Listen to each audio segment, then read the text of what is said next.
जीवन की काया बदल जाती है, जीवन बदल जाता है, इतनी बड़ी महिमा। लेकिन यहाँ यह भी निवेदन किया गया है, इस जगह पर बहुत पवित्रता के साथ जाना। संयमी लोग जिनका खान पान बिल्कुल ठीक नहीं है, ऐसे लोग वहां तक पहुंचने से बचे। स्पष्ट श्लोक में लिखा है, तथा परम गर्भगृहम लिंग स्थानम परमम शुभम। वो स्थान बहुत शुभ है जो गर्भगृह है, जहाँ पर भगवान महादेव बैठे हुए हैं। वहां तक पहुंचने के लिए सूतक पातक शुद्धि और अशुद्धि का बहुत विशेष ध्यान रखा जाए। ऐसी जगहों पर पहुंच करके पुण्य भी बहुत जल्दी मिलते हैं। तो ऐसी जगह पर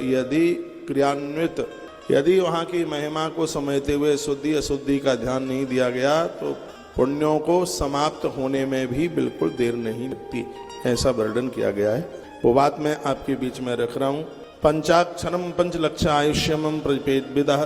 भगवान महादेव के सानिध्य में बैठकर कोई भी जप पूजा पाठ तप कथा वार्ता जो भी कुछ आप करते हैं वो करोड़ गुना नहीं, वो अपने आप में अनंत गुना हो जाती है। मैं भी यहाँ इस व्यासपीठ पर भगवान शिवलिंग मेरे इधर दाहिनी तरफ बैठे हुए हैं और उन्हीं के सानिध्य में यह सब कुछ आपको बताया जा रहा है, आपको निवेदन किया जा रहा है। आप अपने मंदिर में भगवान शंकर की शिव पिंडी को जरूर स्थापित करना, क्योंकि इनके सानिध्य में किया गया हर सत्कर्म अपने आप में लाख करोड़ गुना नहीं, अपने आप में अनंत गुना प्रभावी हो जाता है।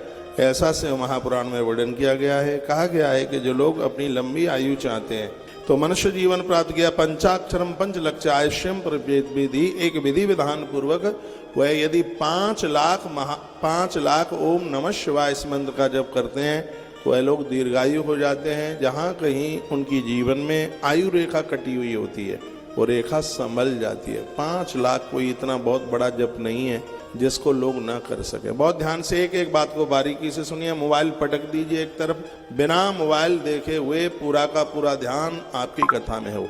कथा में ऊधो मनन भय 10-20, ये मन एक है और इसको एक बार में आप एक ही जगह आप लगा सकते हैं। और आज की कथा हल्ला बोल है, क्या सुंदर बात कही गई है। इसमें वर्णन किया गया पंचाक्षरम पंचलक्ष आयुष्यम प्रपेद विधि।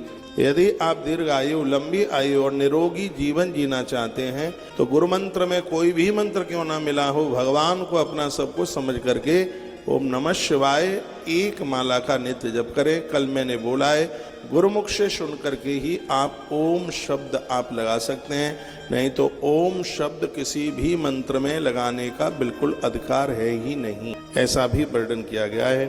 तत्पश्चात कहा कि जो स्त्री अपने स्त्री जीवन से बहुत ज्यादा परेशान है और ये कहे कि भगवान अगली बार हमें स्त्री नहीं बनना है, हमें पुरुष बना दीजिए। सुनने में आपको कुछ अटपटा सा लग रहा होगा, लेकिन ये शिव महापुराण की बात बिल्कुल सत्य है। और श्लोक नंबर 123 नंबर का श्लोक है, विद्येश्वर संहिता अध्याय नंबर 17 और श्लोक नंबर 123 123। इस 123 नंबर के श्लोक में लिखा है कि जो नारी ऐसा संकल्प लेकर के इस मंत्र का जप करती है कि अगली बार हमें स्त्री नहीं बनना, भगवान महादेव हमें पुरुष बना दीजिए, तो क्या लिखा, स्त्री त्वापन्यार्थंतु पंचलक्षम जपेत पुनः मंत्रेण पुरुषो भूत्वा क्रमान मुक्तो भवेत बुधः। इस मंत्र के प्रभाव से उसका स्त्रीत्व नष्ट हो जाएगा और वह अग्रसर जन्म में स्त्री न बनती हुई उसको पुरुष के रूप में उसे जीवन प्राप्त हो जाएगा। कैसी रही बात? नई सी बात है, बात बड़ी अद्भुत है। लेकिन आप माँ भी बनी हैं, आप स्त्री बनी हैं, तो यह भी बड़ा पुण्य है, ये बड़ा पुण्य है। अपने स्त्री जीवन से आप डरिए मत, आप घबराइए मत, ये धरती तो आपके ऊपर टिक। हमारे वेद पुराणों ने जितना आदर माताओं को दिया है इतना पुरुषों को। अगली बात कही गई है कि यदि कोई क्षत्रिय सोचता है कि क्षत्रिय जीवन मैंने जिया, मुझे आनंद नहीं मिला, अगली बार हम ब्राह्मण बन जाएं।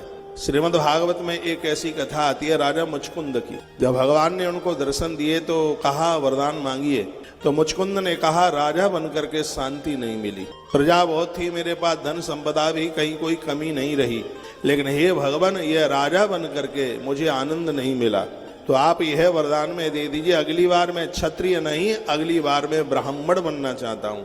भगवान श्री कृष्ण ने कहा ऐसा ही होगा और वर्णन किया गया कि वही मुचकुंद नाम के राजा अगली बार में सदानंद ब्राह्मण बने, जिनकी कथा सत्यनारायण व्रत कथा में आती है। ये धरती पर सदानंद ब्राह्मण बन के आए। और मैं कहूंगा ताली बजाओ तो जोर से नहीं, बिल्कुल मत बजाओ। यदि कोई क्षत्रिय से ब्राह्मण बनना चाहता है तो क्षत्रिय पंच लक्षेणा क्षत्रत्वम अपनेष्यति पुनश्च पंच लक्षेणा क्षत्रियो ब्राह्मणो भवेत्। उसको 10 लाख ओम नमः शिवाय का जप करना पड़ेगा, 5 लाख क्षत्रिय को समाप्त करने के लिए और 5 लाख जप है ब्राह्मण बनने के लिए। इस प्रकार से क्षत्रिय पंच लक्षण क्षत्रोत्तम अपनिष्यति, 2 बार पंच लक्षण का है, पुनश्च पंच लक्षण, फिर एक 5 लाख और जप करे, क्योंकि क्षत्रिय ब्राह्मणो भवेत्। फिर वह निश्चित रूप से क्षत्रिय ब्राह्मण बन करके धरती पर जन्म लेगा। मंत्र सिद्ध जपाशैव क्रमान भुक्तो भविष्वरा वैश्यस्व पंच लक्षण वैश्यत्म निश्यति। वैश्य के लिए भी वर्णन किया गया है। उसके लिए कहा गया है कि तुम्हारे घर से कभी कोई भूखा न जाए, तुम अपने वैश्य धर्म को निश्चित रूप से उसका पालन कर सकें। रामायण में भी वैश्य के लिए 2 बातें कही, एक महादेव की पूजा और एक अतिथि सत्कार। गुरुदेव वशिष्ठ ने तो यहाँ तक कह दिया कि हे भरत, ऐसा वैश्य जिसके यहाँ से कोई भूखा चला जाता है और भगवान शिव का पुजारी नहीं है, तो उसके मृत्यु पर सोचना चाहिए कि इसका जन्म धरती पर क्यों हुआ, उसका जन्म धरती पर नहीं होना चाहिए था। यूं तो किसी के ही घर से कभी कोई भूखा ना जाए, लेकिन विशेष रूप से वैश्य की देहली से तो कभी कोई भूखा ही ना चला जाए। स्वयं भगवान महादेव की वंश परंपरा में एक वैश्य पैदा हुए हैं, जिनको आप माहेश्वरी के नाम से आप जानते हैं। भगवान शिव की कृपा से उनका आगमन, उसका जन्म धरती पर हुआ। भगवान शंकर की पूजा चारों वर्णों के लिए सुखद है। माताएं बात ना करें, मैं आपको ही देख रहा हूं, बिल्कुल भी चर्चा नहीं, आप कथा सुनिए, अद्भुत बातें हो रही हैं, माइक खोलिए। तो किसी भी वर्ण में जन्म क्यों नहीं हुआ है, भगवान महादेव का मंत्र और भगवान शंकर की पूजा, चारों वर्णों को जप करने का, पूजन करने का पूरा अधिकार शिव महापुराण के अंतर्गत बताया गया।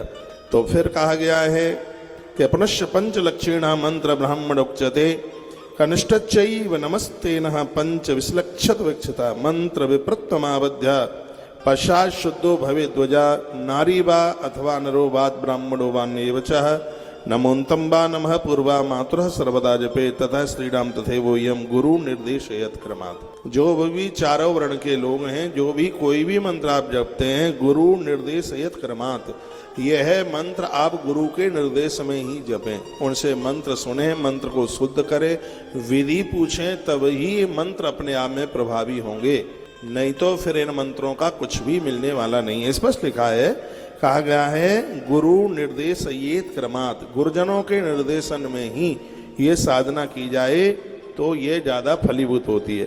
साधकः पंच लक्षांते से प्रीत्यार्थ में वही, मैं कहूँगा जैसे दवाई डॉक्टर के बताने पर ली जाती है तो दवाई फायदा करती है, यदि अपने मन मुताबिक ले लिया तो दवाई निश्चित रूप से कहीं किसी भी प्रकार की दिक्कत भी दे सकती है। इसलिए